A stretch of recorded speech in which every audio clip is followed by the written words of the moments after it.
All right, let's do this. Time for a deep dive into World Cup 2024 in Spain.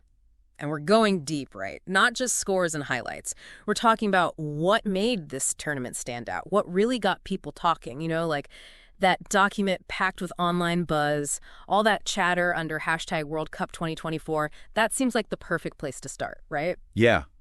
What I found really interesting is how this World Cup was something else, Like, it went beyond just another sporting event. It was more like a cultural phenomenon, global reach, the whole 9 yards. Oh, for sure. Everyone was glued to their screens, it felt like. So how did it grab everyone's attention like that? Both on and off the field, I mean. Well, the World Cup has always had this way of transcending sport. I mean, it's been happening for years. It just becomes this global cultural phenomenon. Okay, so more than just a game. Got it. Any particular examples come to mind? Oh, tons. Think back to Morocco's run in 2022. Total surprise. Nobody saw that coming, and it captivated audiences everywhere. It's that unpredictability. That's what keeps people on the edge of their seats. Yeah, that was wild. And this time around, Spain hosting, I bet that added a whole other level of excitement. Oh, absolutely. Can you imagine that opening ceremony? It's Santiago Bernabeu Stadium in Madrid. Must have been electric. Electric. And the whole thing blew up online. Everyone was using hashtag World Cup 2024. You know what really stood out to me, though? Spain's focus on all that sustainability stuff. Solar-powered stadiums, eco-friendly transportation, all of that.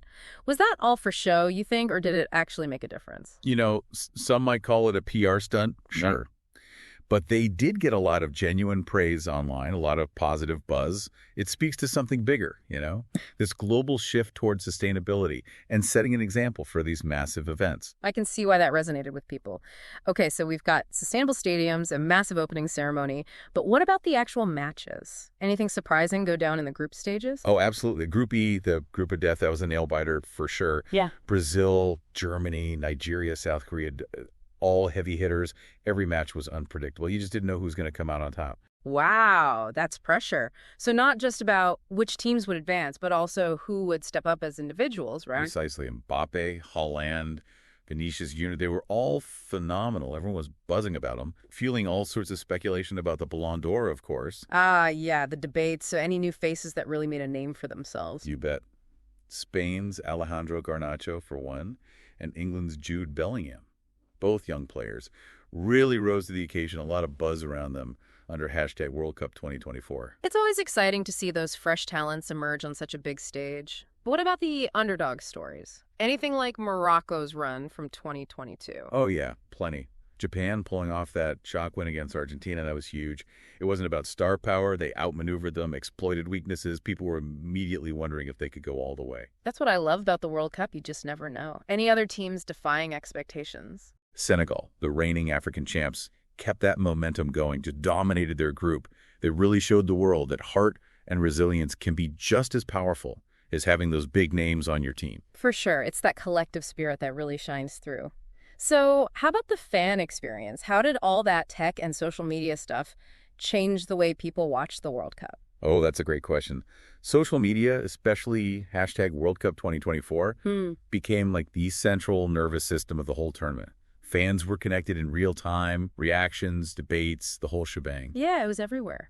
Any particularly interesting uses of hashtag World Cup 2024? Beyond just cheering, I mean. Oh, people were going all out. Yeah. Live updates, memes, dissecting every play, even creating fantasy leagues, sharing predictions. It was like this giant online watch party. So it brought people together, even if they weren't physically in the same place. And it's more than just the game itself, right? People expressing their national pride, their cultural heritage, connecting with other fans all over the world.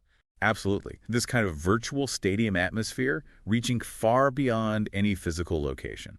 That's pretty amazing. It sounds like technology was playing a big role, not just for the fans, but even within the matches themselves. Oh, for sure. Remember VAR, the video assistant referee? Well, they rolled out VAR 2.0, faster decisions, more accurate calls, the whole package. Less waiting around, more action. Got to be good for everyone, both the players and the fans. Any other cool tech you noticed in the stadiums? You bet. Some stadiums had augmented reality experiences.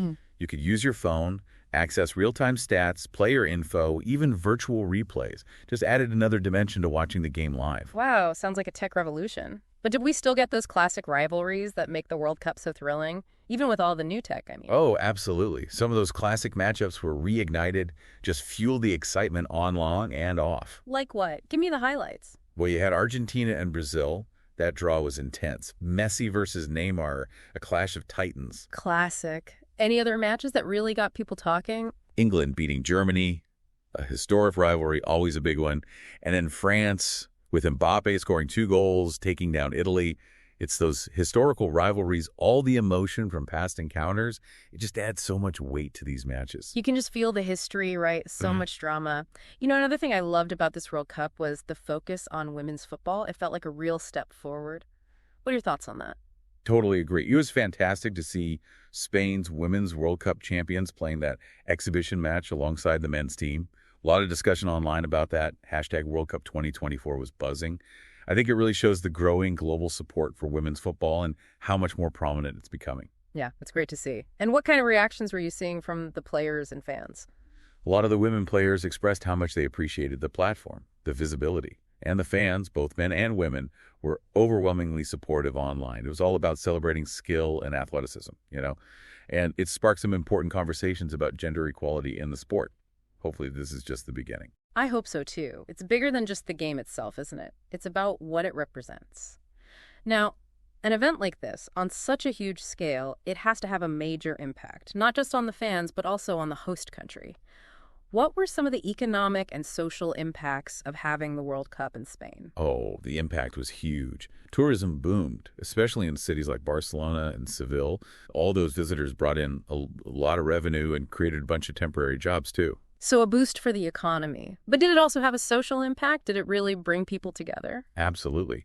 Beyond the economics, there was this sense of global unity, this diplomatic engagement.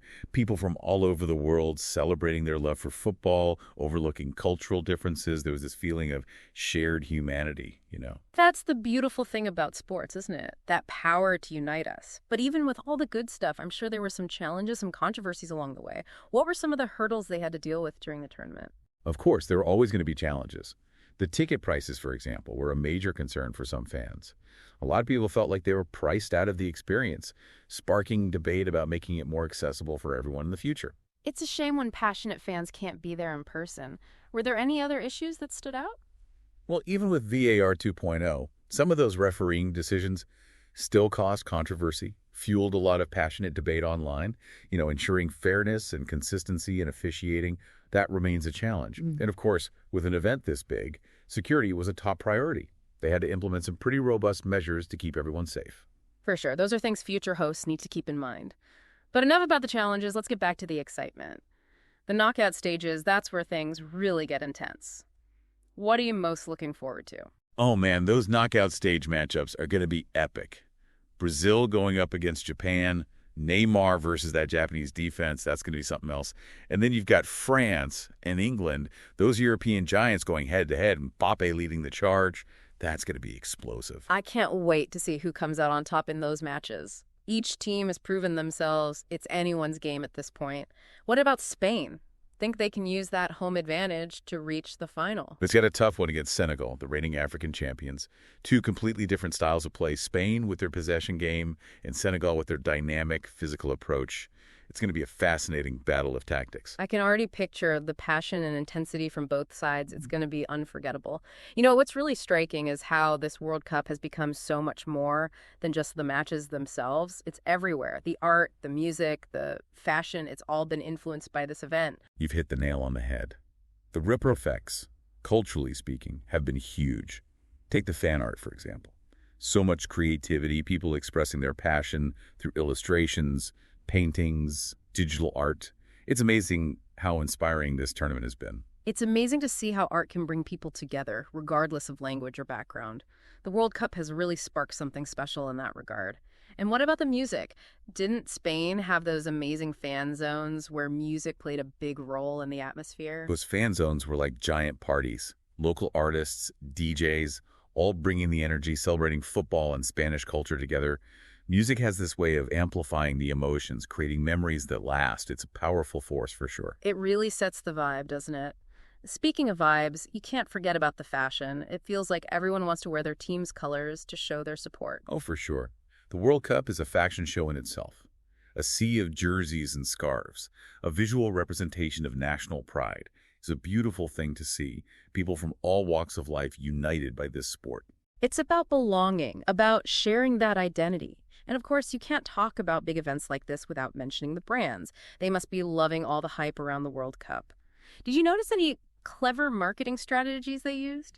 The brands were all over hashtag World Cup 2024, using it as a platform to connect with fans in new and creative ways.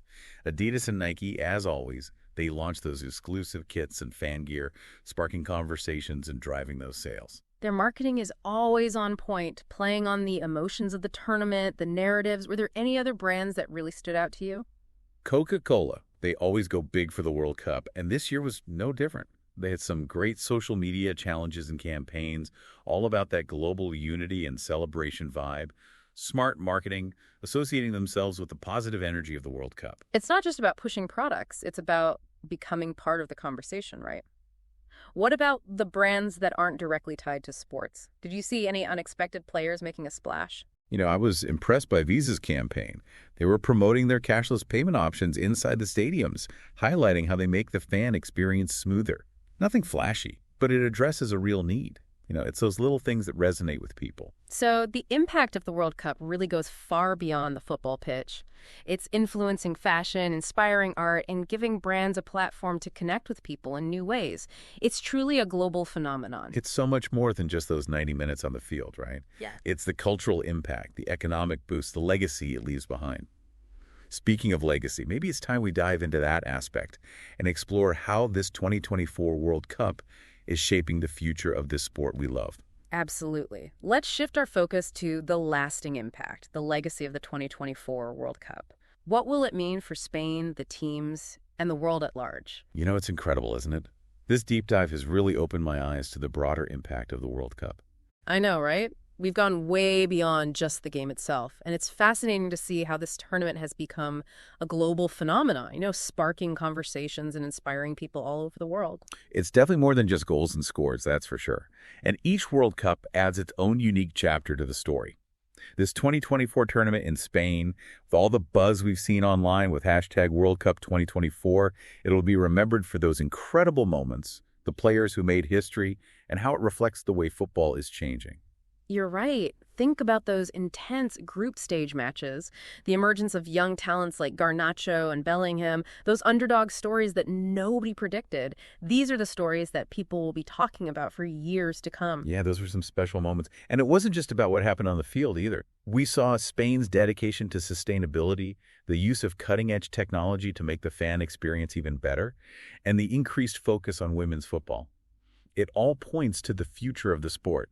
I agree. It's a really powerful reminder that the World Cup is so much more than just a competition. It's a reflection of our times, a platform for positive change, and a catalyst for change on a global scale. It's really remarkable. Absolutely. And as we wrap up this deep dive, I keep coming back to this question.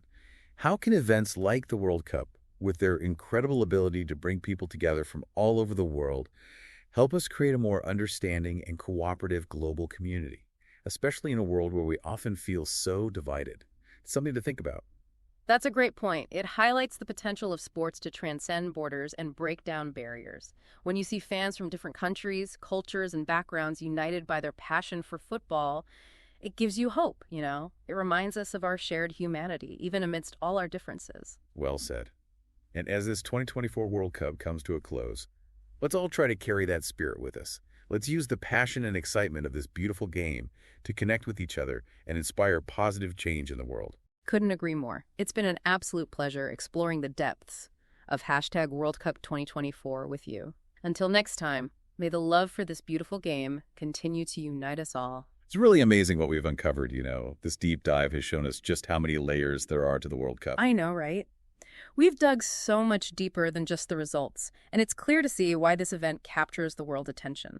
It sparks conversations, inspires creativity, and leaves a real lasting impact. It's been quite a journey. And every World Cup adds its own unique flavor to that story.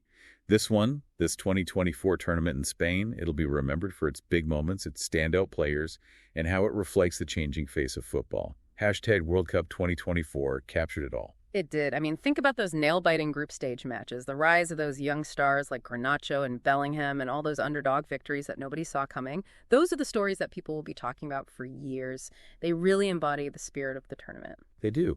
And beyond the excitement on the field, we saw Spain's dedication to sustainability, all that cutting-edge technology enhancing the fan experience, and of course the spotlight on women's football. It's all pointing towards the future of the sport. Exactly. It's a powerful reminder that the World Cup is more than just a competition.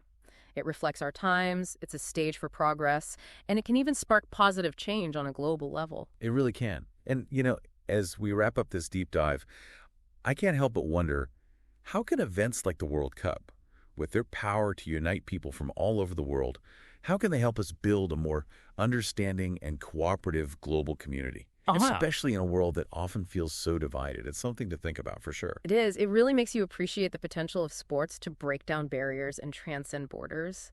Seeing all those fans from different backgrounds, different cultures, all united by their love for football, it gives you hope. It's a reminder of our shared humanity despite all our differences. You said it. So as the final whistle blows on this 2024 World Cup, let's hold on to that spirit. Let's use the passion and energy of this beautiful game to connect with each other and make a positive impact on the world. I'm all for that. It's been a privilege exploring the depths of hashtag World Cup 2024 with you. Until next time, may the love for the beautiful game continue to bring us all together. Today is your lucky day. Today is the day that our $3 website works for you, paying you directly to your PayPal daily. Imagine $3 ongoing continuous payments to your PayPal account. Imagine falling asleep and waking up to $300 in your PayPal account. How would this make you feel? How could this help you? What bills could you pay? What kind of fun could you have? What does that retirement look like now? All for a one-time payment of $3. This website is DFY done for you, fully built and completely hosted, and never stops collecting payments for you. You have spent $3 on coffee on a regular, but that coffee won't help you create multiple streams of income. Click the link below.